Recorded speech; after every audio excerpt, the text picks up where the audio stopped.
And that's a wrap. Hey everyone, Templar74 here with the annual hashtag AskTemplar74 end-of-year Q&A for 2021. And I gotta be honest with you guys, we had a pretty good turnout this year. Super happy about that. We got quite a few questions to answer, and I'm looking forward to answering them all. As you guys know, I look forward to doing this every year because I think it gives me the opportunity to get to know you guys a little bit more, to connect with you guys a little bit more. And I'm all for that. So anyway, everybody, I'm rambling, and at risk of further rambling, we got a lot of questions to go through, so let's get started. So, question number 1 comes to us from Jet Hawk. Well, actually, I should say the first 3 questions come to us from Jet Hawk. And you ask me 3 questions. Your first question is, since Serena is starting contests in Hoenn, do you think May, Dawn being Pokemon performers too, like a switch around being in different places? That's roughly what you asked me. And it took me a second to get what you mean, but I think I do now. Basically, you're asking me, do I think that Dawn and May would be performers as well, switched up like Serena did when they go to different regions? Well, while the verdict is out for May, or the judge is out for that, Dawn, I think the pretty simple answer is no. And she stuck to contests. I think that's been pretty much elaborated in Pokemon Journey. She's never mentioned anything about performing, never mentioned anything about running into Serena, so that's a fan dream knocked out. Of course, we are going to see Dawn in future episodes, so that could be, it could be coming, but as of right now, it's not confirmed. So I think that pretty much answers the question about Dawn. Like I said, May, it could be possible. I could see her doing it. Her counterpart in the video games did it with the Pokemon performing over contests. But, who knows? Dawn, probably not. But May, who knows? I think we just have to wait for her to come back in the series to get confirmation and see about that. But those are just my thoughts on that. And then your second question is, do you think Ash would be a performer since he did contests? Flat out no on that one. It's pretty safe to say that performing is an all-female thing. It hasn't been concrete said, but pretty much everything that we've seen, it's pretty safe to say that it's an all-female thing. No boys allowed, so to speak. So, no, I don't see Ash doing that. And I really think the only reason he did contests was that his Pokemon wanted to do contests. But, again, those are just my thoughts about it. And then your third question is, how do I feel about Kaharyu now since she's gotten some character development? I will be honest, I like her character a lot more than I did at the start. I couldn't stand her character at the start of this series. I can tolerate her character a little bit more now, and I'm warming up to her as a character. Her character still has a long way to go, in my opinion, but she's a lot more likable now than she was at the start of the series, but those are just my thoughts on it. So anyway, Jethawk, those are your 3 questions. Thank you very much for submitting those. I enjoyed answering them, and I hope you have an awesome 2022. Okay, next up we have Jessica Friedman, and you asked me, do I think when Ash battles Leon, who will win, and what companion I want to see next? Would I want to see Ash do a league again? Those were your 3 questions. So let's start with the Ash battles Leon, who do I think will win? Personally, I think Ash is going to win. I don't know why, but something just in my gut is telling me that Ash is going to win because Journeys has really been his cream of the crop. This is really Ash doing everything that he has not done in the past. He's gotten all the Pokemon that people have wanted in the past that he's never gotten. I think that this is just going to be Ash's, everything's going to go out the window. We're just going to throw everything at it. I think Ash is going to beat Leon. Those are just my thoughts on that. What companion would I like to see next? Personally, it would be a toss-up. I'd like to see Serena again. I think everybody would at this point.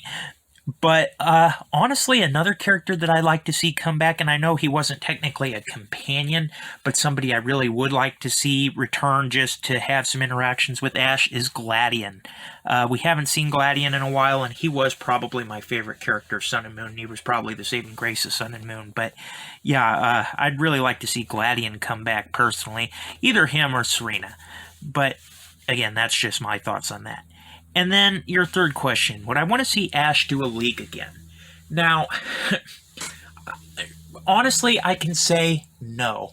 After Ash won the Alola League, and the luster of leagues kind of has worn off on me a little bit. Ash has finally gotten his win. Let's just leave it at that. I think leagues are kind of behind us right now, and I'll be honest, I kind of enjoy this World Championship. I like the format. I like how literally anything can go, and it does normally. So yeah, personally, I don't want to see Ash compete in the league again, at least not in Journeys. If he is brought back for the next season, or the next series, we could maybe see about doing leagues again. But for right now, no, just let it ride. I like what they're doing right now, and those are just my thoughts on it. So, Jessica, those are your questions. I enjoyed answering them, and I hope you have an awesome 2021 as well. All right, next up, we have John B., a.k.a. Smooth Hot Chocolate. And you asked me, how do I feel about Brilliant Diamond and Shining Pearl, my favorite Pokemon generation, and do I collect Yu-Gi-Oh cards? Those were your three questions. So first off, the Brilliant Diamond and Shining Pearl. I played them. I didn't buy them. I actually borrowed them from a friend of mine, and I actually did play them. It didn't take me very long to go through them. They actually were not great. Now, don't get me wrong. Diamond and Pearl were one of my favorite generations, so I thought I'd really look forward to them being remastered.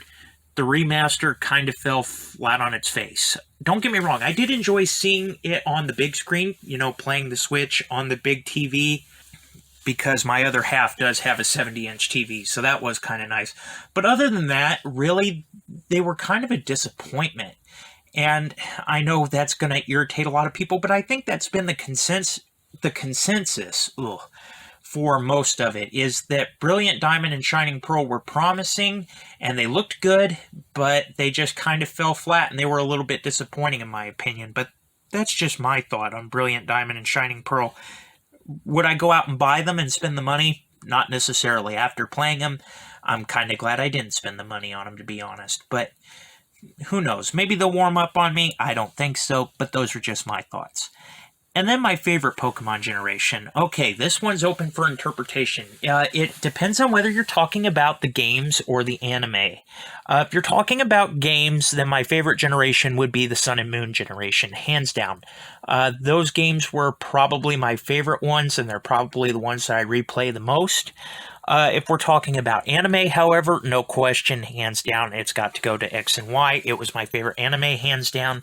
Again, when it comes to favorite Pokemon generation, it's games and anime, two different winners, in my opinion. There are some that have done better than others, but as far as games go, Sun and Moon, anime, it's got to be XY, but those are just my thoughts on it. And then your third question, do I collect Yu-Gi-Oh cards? Yes, I do collect Yu-Gi-Oh cards. In fact, I collect both Yu-Gi-Oh and Magic cards, Magic the Gathering. My other half has gotten me into Magic the Gathering. And they're really similar in a way. They require a lot of the same strategies, and it is a bit of a learning curve going from one to the other. But I do play Yu-Gi-Oh competitively, and I do collect Yu-Gi-Oh cards. I have a great big collection. In fact, my local card shops, when they don't have a card that somebody needs, chances are they call me because I probably got it. But yeah, I do play competitively with Yu-Gi-Oh! I play in tournaments, and my card shops do have me on speed dial because I am a big collector. But anyway, John B., aka Smooth Hot Chocolate, those were your questions. I was very much happy to answer them, and I hope you have an awesome 2021 and 2022 as well. Next up, I have Hisaka, Crazy Magician. I love that name, by the way. And your three questions were my top 5 Yu-Gi-Oh! 7's characters, favorite 2021 anime, and am I a Hunter fan? If so, what's my favorite character? So, my top 5 Yu-Gi-Oh! 7 characters. Oh boy, where to begin on this?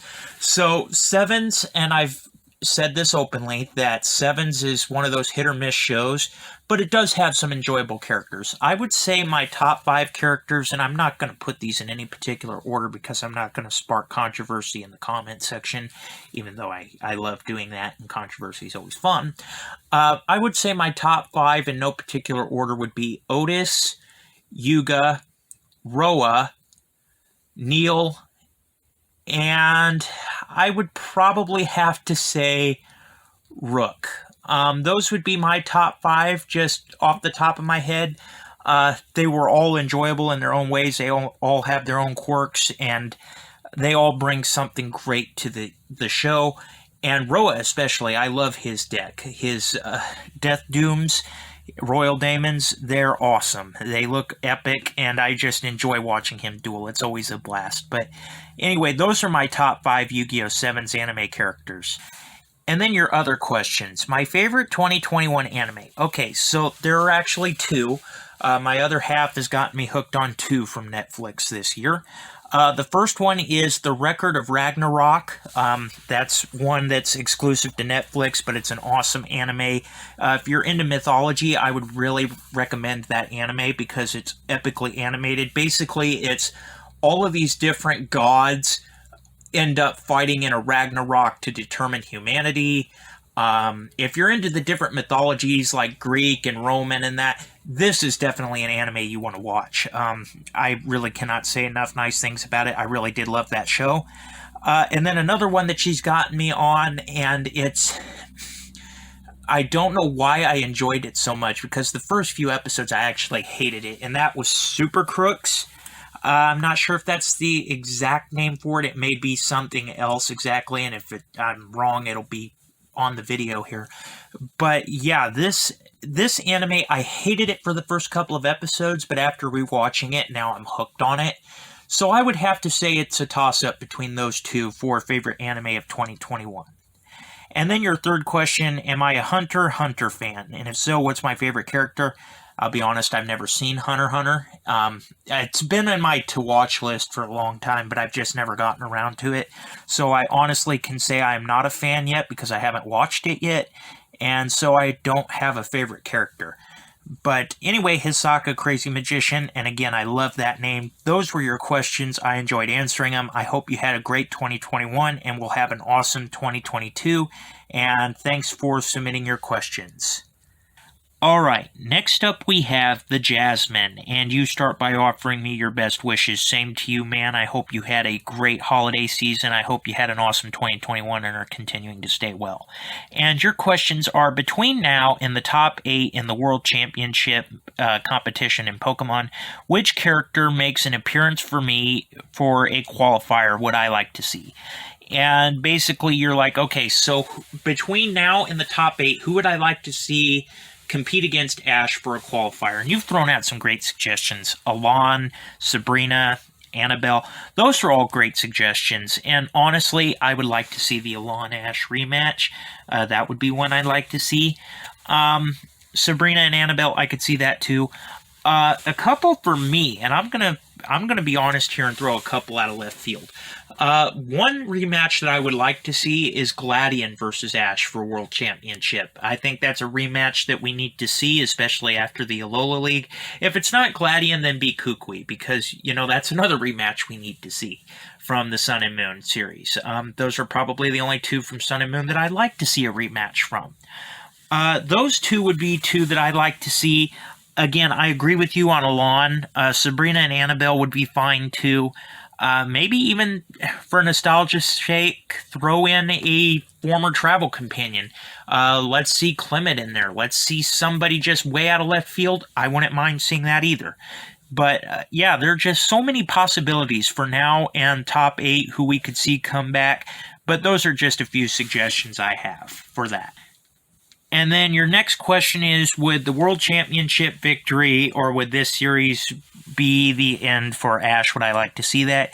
Yes, I think it's finally time. And I said this in a previous comment that this series is literally throwing everything out the window, and it's literally doing everything on the fan checklist that we've wanted to see Ash do for generations now that he isn't yet to do. So let this be the final finisher, in my opinion. He's already won a league. You're already going through. You're pulling out all the stops. You're letting him do everything that he has yet to do now. Let this be the finisher for him. Love to see that. Do I think it'll happen? I honestly think that this is probably the best shot we've seen so far with everything that we know. But again, that's just me. And then your third question is Yu-Gi-Oh! Decks I play, because you know I'm a big Yu-Gi-Oh! Fan, and that's true. And I actually said this for John B., aka Smooth Hot Chocolate. I do collect Yu-Gi-Oh! Cards. I do play competitively. I do play in tournaments. And some of the decks I use a little bit of everything. I use Odd Eyes. That's one that I've actually won with tournaments before. That was my Pendulum deck, and I've won tournaments with that. I use a Cyburst deck, which is based off of Yusaku's deck from Brains. I've played the Rockets before, even though they're not really tournament competitive. Cyber Dragons is another one I've played with. I've played with Red Eyes, Blue Eyes. I use a lot of anime-themed decks, but I also like to throw my own spin on it. And I've even used the Egyptian God deck in a local recently. It actually did fairly well with the new booster boxes, I will say that. But yeah, I use a little bit of everything, and those are just some of the highlights. My big 2 tournament decks, though, I would say, are my Cyburst deck, which is based off of Brain's Yusaku, or Playmaker, and then the other one is my Odd Eyes deck, which is based off of the Odd Eyes monsters from Arc 5. But yeah, those would be my 2 big tournament decks. And then you ask me what kind of deck style do I play with? Do I use burn, stall, or mill? I use all of them. Really, I have no rhyme or reason when I compete. I just play for the fun of it, and it just depends on the mood that I'm in that day. Will I play with burn deck today? Will I play with stall, or will I play with mill? Will I mix it up and switch it out during the tournament? Who knows? It's all up in the air, and it just depends on the time of day and how I feel that day, to be honest. The Jasmine, I like them all equally. The one deck I hate playing against, though, is Exodia. I do have an Exodia deck. I hate playing against it, and I hate using it, just because the Exodia deck is annoying as all get out. But again, those are just my thoughts as far as Yu-Gi-Oh! Decks. And again, the Jasmine, that answers your 3 questions. I hope it does. Thank you for submitting the questions. I look forward to answering more from you in the future. Thanks for all the support, man. And I hope you continue to stay well and have an awesome 2020. Okay, next up we have Grenade Man. And Grenade Man, your questions were favorite and least favorite Journeys episodes so far, current Journeys grade on a scale of 1 to 10, and my thoughts on the Legends of Arceus. Okay, so favorite episode of Journeys is actually a lot easier to answer than least favorite. Favorite episode for me thus far, Moltres episode. The Moltres raid battle, that episode goes down so far as my favorite. Actually, I take that back. Ash vs. Voltner was pretty impressive too. I'd say those 2 are tied for my favorites. As far as least favorite so far, I would probably have to say... I'm going to strike up a little bit of controversy here, probably. My least favorite episode thus far was the Haunted Possession episode, and I can't remember the title of it, but the one where Ash gets possessed and is chasing around Go with the Drifloons. That episode was just probably least favorite episode so far. Journeys is a real crapshoot. You either love the episodes or you hate them. There's really no middle ground. And I would say my favorite episodes are a lot easier to answer than my least favorite episodes thus far, in my opinion. And so, Grenade Man, I hope that answers that question. I don't know if it does, but that's what I got to say to that. And then your next question is my current Journeys grade 1 through 10. Like I said, Pokemon Journeys is a crapshoot. It either does it really, really well or it really, really sucks as far as the episodes go. so far on a scale of 1 to 10, I would say I would give it a 7. It does really, really good. There are some episodes where it tries too hard and then it just falls off a cliff. There's definitely room for improvement, but it's just a total crapshoot of an anime. And sometimes it's great.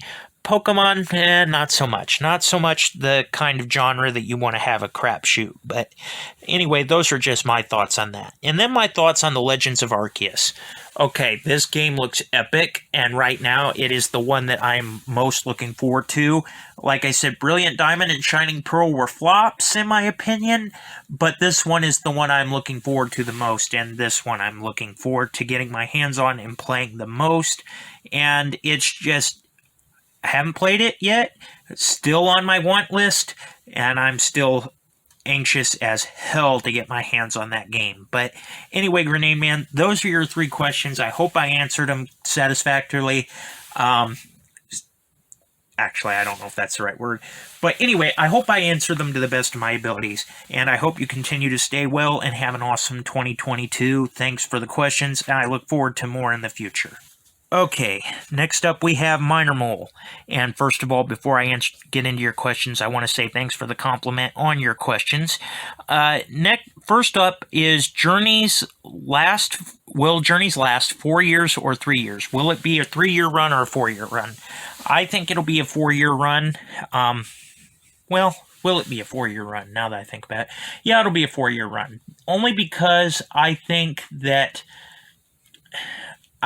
we'll probably see the end of Journeys in 2022.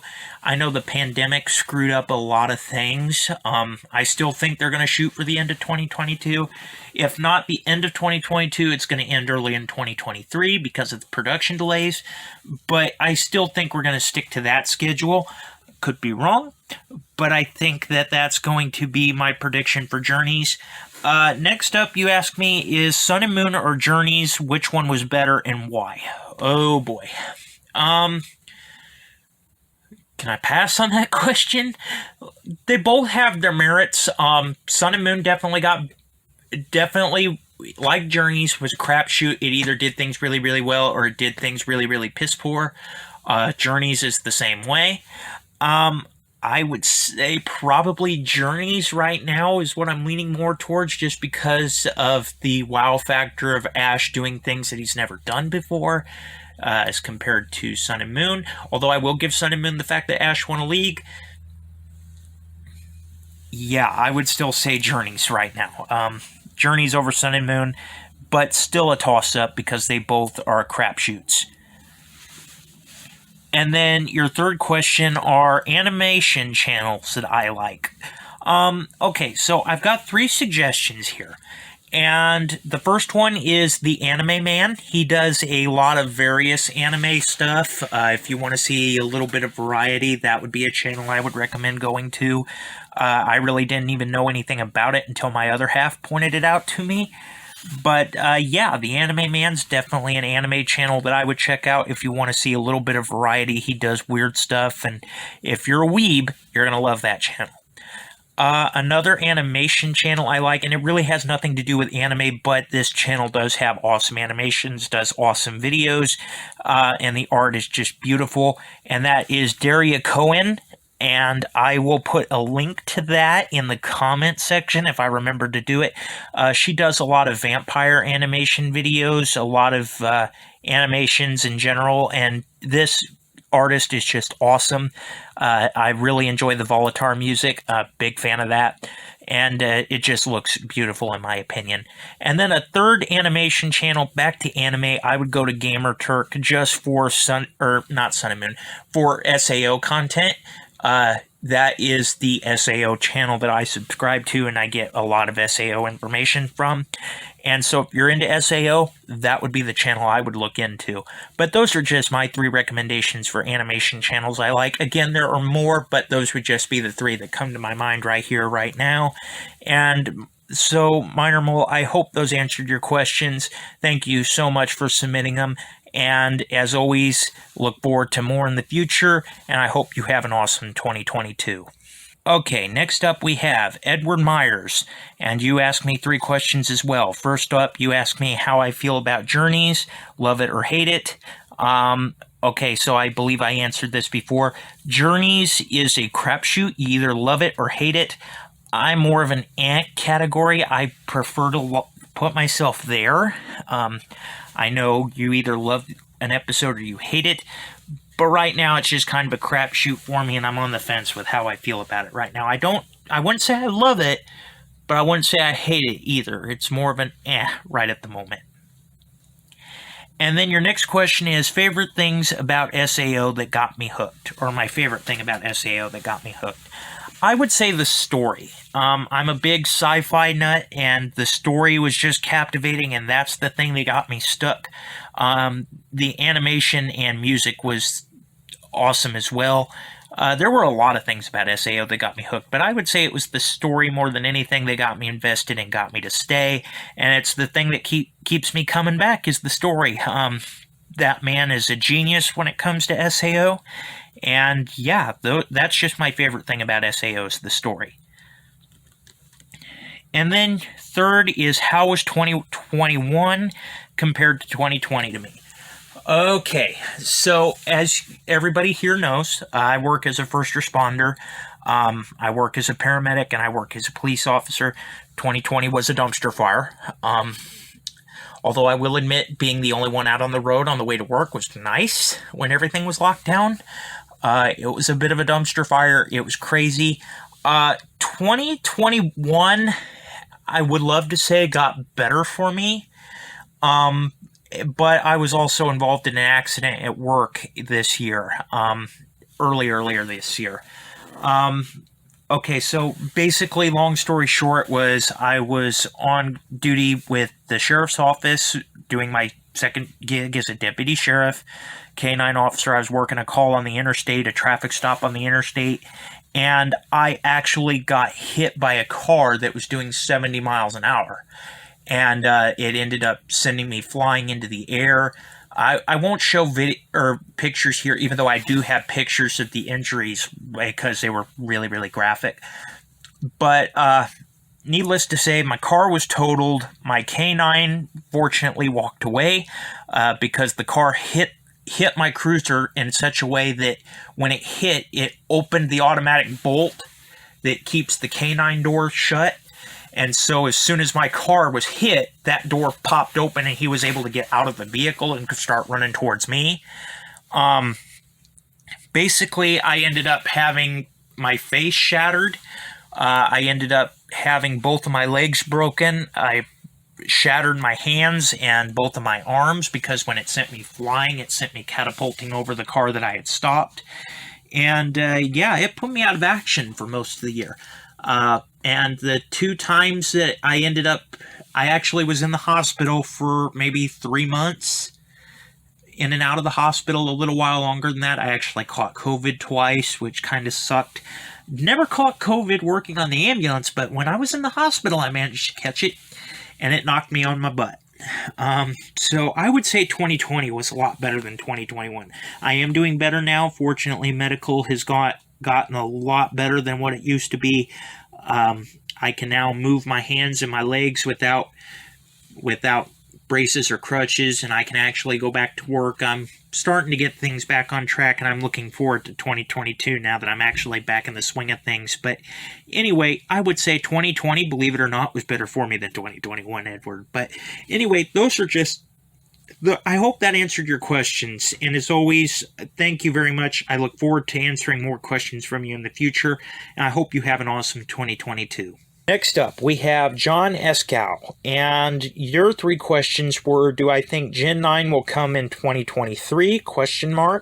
Mario movie cast thoughts, and then your third question is, if I wrote the end of Journeys, my setup for a new anime would be... Okay, so I'm going to answer the Gen 9 in 2023 first. I do believe that Gen 9 will come in 2023. I think it'll be early 2023 and not the holiday of 2023, just because of production delays with the pandemic and everything. I do agree with you on that. Really do not see Gen 9 coming later this year, but, well, later in 2022, I guess I should say, because it's still 2021 as of recording this. But anyway, yeah, I see it coming in 2023, John. I don't see it coming in 2022, but you never know. Nintendo's done stranger things in the past. And then the Mario movie cast thoughts. I'll be honest, I didn't even know the Mario movie was a thing until you suggested it or you said something about it, so I'd have to research it to give you my full thoughts. I've kind of been in a bubble when it come to Mario lately, but I didn't even know this was a thing until you brought it up, so no thought on that. And then your third question, if I wrote the end of Journeys, my setup for a new anime would be... Okay, so I've said this in a couple of previous questions. I would see this being Ash's last hurrah. I would see Ash beating Leon for the finale. And basically, Ash and Go going their separate ways, Go continuing on his journey to catch every single Pokemon, and Ash kind of stepping back. He's going to take on Leon's role as the world monarch, and these two separating and going their separate ways. And then I would see us following Go on future Pokemon adventures over Ash, because I really do think if we were to get a replacement for Ash, it would be Go, to be honest. But yeah, that's how I would set it up. I know I'm being super light on the details because I really don't have details. I'd have to think about it. If I thought about it for long enough, I could probably give you a whole episode. But right now, those would be the highlights for it. And then, so John, I hope that answered your questions. Thank you very much for them, and I look forward to answering more from you in the future. And I hope you have an awesome 2022. Last up, we have Chris Herndon. And your 3 questions to me is, 1, you've noticed the changes in videos, curious about what happened with that. You asked me, did I get anything cool for Christmas? And then my third is, do I have any plans for 2022? Okay, so first off, notice the changes in the videos. I'm assuming you're talking about the audio. And yes, you have noticed changes, and the changes in that are very simple. I do have a son. He is my pride and joy. I'm very fortunate that my other half has given me the blessing of a son, and he's kind of taken my studio. I used to have a studio in my house. When he was born, we kind of had to convert it into a nursery, so I've had to tear down some of my old setup. And so basically when I'm doing these videos, I'm doing it on whatever's convenient for me. Some days I'll do them on my phone because I'm at work. Some days I'll do the recordings on my laptop, which is not as great a quality as the old desktop I used to have, and I don't have the same microphone accessible. And then there are some days where I use my desktop, where I do have the old microphone, but I don't have the same software that's on my laptop. So that's basically what happened, is life changes a little bit, and based on the recording that you're hearing, it's either coming off of my phone, it's coming off of my laptop, it's coming off of my desktop. I'm not really consistent anymore, and that's just because life happens, things change, and you have to improvise, adapt, and overcome. And then your second question is, did I get anything cool for Christmas? So I did get a couple of cool things for Christmas. First of all, my other half, Jess, she is fantastic. She got me a Salomon Great deck, which I am super looking forward to using in the next tournament. I've always wanted to do that deck. In fact, I have the booster boxes, but I didn't have the heart to open them because they've skyrocketed in value and you just can't find them anymore. So yeah, I have a Salomon Great deck to work with now. Compliments of her. That's awesome. That's probably my favorite gift. And then she also got me the red Pharaoh Tablet of Memories sleeves from the Prismatic God boxes. She had to order them clear from Japan. Those are pretty awesome as well. They're holographic. They're Slifer red, and they also come in Obelisk blue and raw yellow. She got me Slifer red because Slifer's my favorite. But yeah, those were pretty great as well. And then I also ordered me the 20th anniversary Dark Magician Girl, the Dragon Knight mat and sleeves. I'm not sure what deck I'm going to use those for yet, but those are pretty awesome as well, not going to lie, even though I got them for myself. And I'll be honest, I am using the Dark Magician Girl Dragon Knight mat for Magic rather than Yu-Gi-Oh! Just because my Yu-Gi-Oh! Mat actually has all the play mats out, or the play mats on it, the play squares. This one doesn't. So I use this one more for Magic, but it does look pretty great, I'm not going to lie. And yeah, so that's something cool that I got myself for Christmas. And then my third is, any plans for 2022? That was your third question to me, I should say. And no, I really don't have any major plans. Just keep on keeping on, hoping to stay well. hoping this year's better than last year. I guess I can say that now, even though it's still technically 2021. Those are just my plans, though. Nothing really big, just kind of keeping on course, trying to make things better, and just continuing living on. But those are my plans for 2022. So, Chris, I hope those answered your questions. Thank you for submitting them. And as always, hoping and looking forward to more questions from you in the future. I hope you have an awesome 2022. All right, everybody. Those were all your questions for the annual #AskTemplar74 end of year Q&A for 2021. Thank you so much for everybody that submitted a question. I look forward to answering them. Like I said, this is one of my favorite videos I do every year just because it gives you guys a chance to interact with me more. Really look forward to that. And yeah, I look forward to doing the mid-year Q&A for 2022 here in a few months. But as always, everybody, for now, I hope that answered all your questions. Hope everybody has an awesome 2022. And yeah, here we go, everybody, on to another year. As always, everybody, Templar74 signing off. Have a great day, everybody, and I'll talk to you all next time. Goodbye, everybody.